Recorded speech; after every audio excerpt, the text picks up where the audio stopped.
ಈ ಆಧ್ಯಾತ್ಮ ಅನ್ನೋದು ಯಾಕೆ ನಮಗೆಲ್ಲ ಬೇಕು?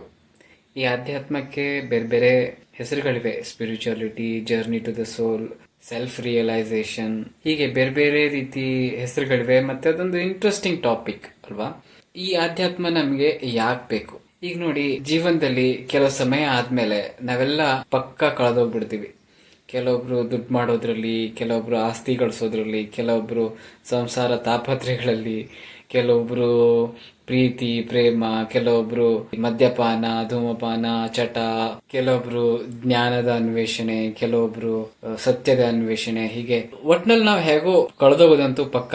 ಕೆಲವೊಂದು ಕಳೆದೋಗೋದು ತುಂಬಾ ಕಷ್ಟ ಕೊಡುತ್ತೆ, ಕೆಲವೊಂದು ಕಳೆದೋಗೋದು ಸ್ವಲ್ಪ ಖುಷಿ ಕೊಡುತ್ತೆ, ಒಳ್ಳೆ ಜೀವನನ ಕಟ್ಕೊಡತ್ತೆ. ಈ ಕಳೆದೋಗಿರೋ ಅನುಭವ ಹೇಗಿರುತ್ತೆ ಅಂದ್ರೆ, ಕಗ್ಗತ್ತಲ ಕಾಡಿನಲ್ಲಿ ಒಂಟಿಯಾಗಿ ನಿಮ್ಮನ್ನ ಬಿಟ್ಟು ಹಾಕಿದಾಗೆ. ಕಗ್ಗತ್ತಲ ಕಾಡಿಗಂತೂ ಬಂದಾಗಿದೆ, ಇರೋದು ಒಬ್ಬರೇ ಅಲ್ವಾ? ಈ ತರ ಒಂದು ಸಂದರ್ಭದಲ್ಲಿ ಕೈಯಲ್ಲೊಂದು ಕೋಲು, ಒಂದು ಟಾರ್ಚ್ ಇದ್ರೆ ಒಂದು ಮಿನಿಮಮ್ ಧೈರ್ಯ, ಒಂದು ದಾರಿ ಹುಡುಕ್ಲಿಕ್ಕೆ ಸಲಕರಣೆ ಇದ್ದಾಗೆ ಅಲ್ವಾ? ಅದೇ ರೀತಿ ಈ ಟಾರ್ಚ್ ಮತ್ತೆ ಕೋಲು ಈ ಆಧ್ಯಾತ್ಮದ ಅರಿವಾದ್ಮೇಲೆ ಹಾಗಾಗ್ಬಿಡ್ತಾರೆ, ಹೀಗಾಗ್ಬಿಡ್ತಾರೆ, ಅವರು ಸೂಪರ್ ಮನುಷ್ಯ ಆಗ್ಬಿಡ್ತಾರೆ.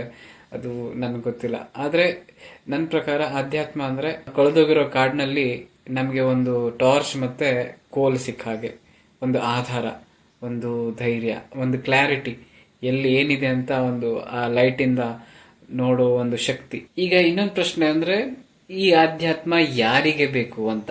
ಆಧ್ಯಾತ್ಮ ಕೇವಲ ಜೀವನದಲ್ಲಿ ಎಲ್ಲ ಇದ್ದು, ಎಲ್ಲ ಮುಗಿದ್ಮೇಲೆ, ವಯಸ್ಸಾದ್ಮೇಲೆ, ಎಲ್ಲ ದುಡ್ಡೆಲ್ಲ ಮಾಡಿದ್ಮೇಲೆ ಬೇಕಾಗಿರೋದಾ?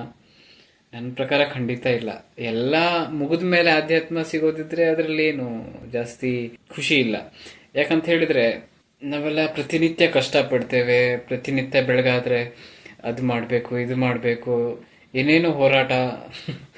ಇದರ ನಡುವೆ ನಮಗೆ ಒಂದು, ನಾ ಆವಾಗಲೇ ಹೇಳಿದಾಗೆ, ಕಗ್ಗತ್ತಲ ಕಾಡಿನಲ್ಲಿ ಒಂದು ಕೋಲು, ಒಂದು ಟಾರ್ಚ್ ಅಂತ ಒಂದು ಆಧಾರ ಸಿಕ್ಕಿದ್ರೆ ಅದೆಷ್ಟು ಚೆನ್ನಾಗಿರುತ್ತಲ್ವಾ? ಅದು ನಮಗೆ ಜೀವನದಲ್ಲಿ ಆದಷ್ಟು ಬೇಗ ಸಿಕ್ಕಷ್ಟು ನಮಗೆ ಒಂದು ಸಪೋರ್ಟ್. ಅದು ಮತ್ತೆ ಫ್ರೀಯಾಗಿ ಸಿಗೋ ಸಪೋರ್ಟು.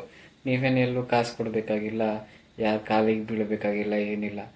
ಅದೊಂದು ಶಕ್ತಿ ನಿಮ್ಮ ಜೊತೆ ಇದ್ರೆ ಇದು ತುಂಬಾ ಚೆನ್ನಾಗಿರುತ್ತದೆ. ಹಾಗಾಗಿ ಆಧ್ಯಾತ್ಮ ನನ್ನ ಪ್ರಕಾರ ಎಲ್ರಿಗೂ ಆದಷ್ಟು ಬೇಗ ಸಿಗಬೇಕು, ಆದಷ್ಟು ಬೇಗ ಅದರ ಬಗ್ಗೆ ಸಣ್ಣ ಅರಿವಾದ್ರೂ ಇರಬೇಕು ಅಂತ ನನ್ನ ಭಾವನೆ.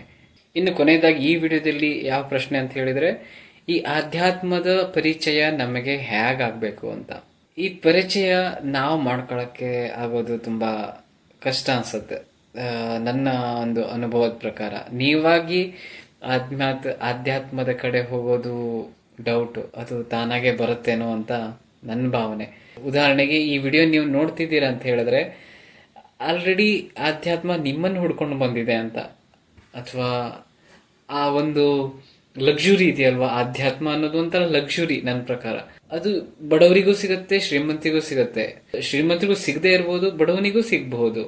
ಆ ತರ ಒಂದು ಡಿಫ್ರೆಂಟ್ ಲಕ್ಸುರಿ ಅದು. ಇಲ್ಲಿ ತನಕ ನೀವು ಹುಡ್ಕೊಂಡು ಬಂದಿದ್ದೀರಾ ಅಂದ್ರೆ ಅಧ್ಯಾತ್ಮ ನಿಮ್ಮ ಹತ್ರ ಬಂದಿದೆ, ನೀವು ಅದಕ್ಕೆ ತೆರೆದುಕೊಳ್ಬೇಕು ಅಂತ ಅಷ್ಟೇ. ಈ ತೆರೆದುಕೊಳ್ಳೋದು ಹೇಗೆ ಅಧ್ಯಾತ್ಮಕ್ಕೆ? ಬೇರೆ ಬೇರೆ ವಿಧಾನಗಳಿವೆ. ಎಲ್ಲಾ ವಿಧಾನಗಳ ಬಗ್ಗೆ ಹೇಳುವಷ್ಟು ಪಂಡಿತ ನಾನಂತೂ ಅಲ್ಲ.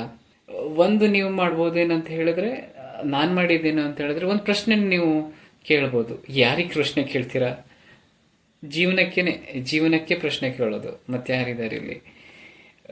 ನೀವಿದ್ದೀರಾ, ಜೀವನ ಇದೆ.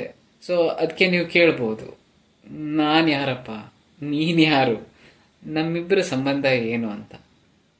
ಮೊದಲು ಆ ಪ್ರಶ್ನೆ ಕೇಳಿ. ನೀವು ಯಾರಿಗೆ ಬೇಕಾದ್ರೂ ಕೇಳ್ಬೋದು. ಒಂದು ಮರ ಕೇಳ್ಬೋದು, ಕಲ್ಲಿಗೆ ಕೇಳ್ಬೋದು, ಯಾರೋ ಒಬ್ಬ ಮನುಷ್ಯನಿಗೆ ಕೇಳ್ಬೋದು. ನನ್ನ ಪ್ರಕಾರ ಮನುಷ್ಯ, ಕಾಡು, ಕಲ್ಲು, ನದಿ ಎಲ್ಲ ಪ್ರಕೃತಿನೇ. ಯಾವುದು ಬೇರೆ ಬೇರೆ ಯಾವುದು ಅಲ್ಲ. ಮನುಷ್ಯ ಬೇರೆ ಅಲ್ಲ, ಪ್ರಕೃತಿ ಬೇರೆ ಅಲ್ಲ, ದೇವ್ರು ಬೇರೆ ಅಲ್ಲ. ನನ್ನ ಪ್ರಕಾರ ಎಲ್ಲವೂ ಒಂದೇ. ಈ ಸುಂದರವಾದ ಸೃಷ್ಟಿ ಒಳಗೆ ಎಲ್ಲವೂ ಬರುವಂಥದ್ದೇ. ಸೊ ಹೀಗಾಗಿ ನೀವು ಯಾರನ್ನು ಕೇಳಿದ್ರು ಆ ಉತ್ತರ ಬರಬಹುದು. ಮೊದಲು ಆ ಪ್ರಶ್ನೆನ ಕೇಳಬೇಕು. ನಾನ್ಯಾರು, ತಾವ್ಯಾರು, ನಮ್ಮಿಬ್ಬರ ಸಂಬಂಧ ಏನು ಅಂತ. ಇದ್ರ ಮೂಲಕ ಆಧ್ಯಾತ್ಮದ ಪರಿಚಯ ಆಗ್ಬೋದು, ಆಗತ್ತೆ. ನಿಮ್ಗಾಗಲಿ ಅಂತ ಕೋರ್ತಾ ಈ ವಿಡಿಯೋನ ಮುಗಿಸ್ತಾ ಇದ್ದೀನಿ. ಧನ್ಯವಾದಗಳು.